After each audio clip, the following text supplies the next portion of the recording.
Good morning, this is Marks from the Bible in 1 Year. Today we're going to look at Genesis 39.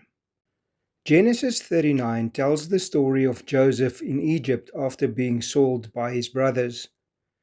Joseph is taken to Egypt and becomes a slave in the house of Potiphar, an Egyptian officer of Pharaoh. Even though Joseph was a slave, the Lord was with Joseph, and he prospered in everything he did. Potiphar noticed this and placed Joseph in charge of his entire household. Joseph is described as handsome, and Potiphar's wife begins to desire him. She repeatedly tried to seduce him.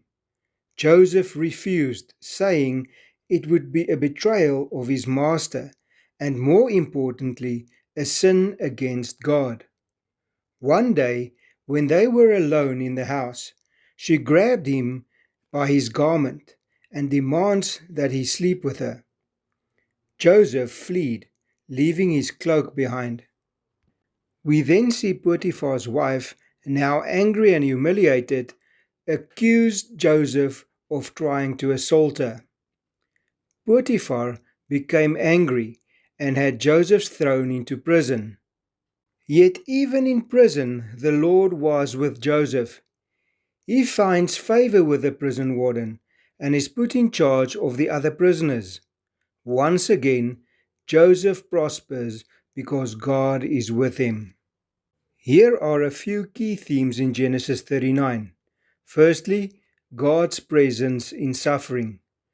Joseph was betrayed, enslaved, falsely accused, and imprisoned, yet God was with him. Secondly, we see integrity under pressure. Joseph resisted temptation repeatedly, not just once. He fled from temptation. Joseph didn't argue, negotiate, or linger, he ran. We can also see his faithfulness in small things. Whether in a house or in a prison, Joseph worked faithfully. And finally, doing right doesn't always bring immediate reward.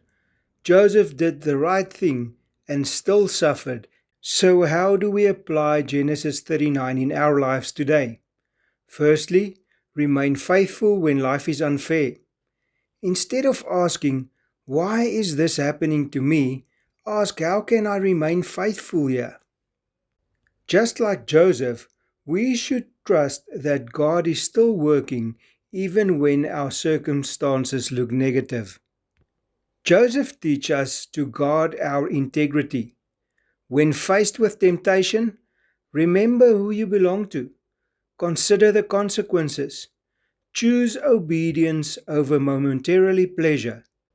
Sometimes the most spiritual thing you can do is to walk away, just like Joseph did. We should work with excellence wherever we are. Joseph didn't wait for better circumstances to give his best. Serve faithfully because God sees what others overlook. We also see that obedience may cost you.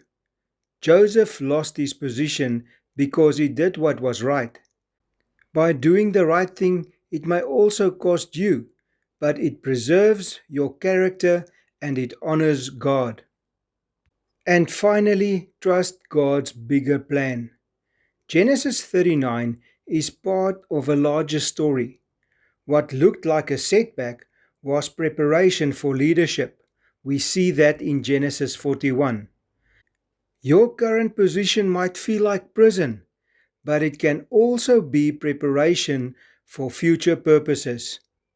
In conclusion, Genesis 39 teaches us that circumstances do not define God's presence.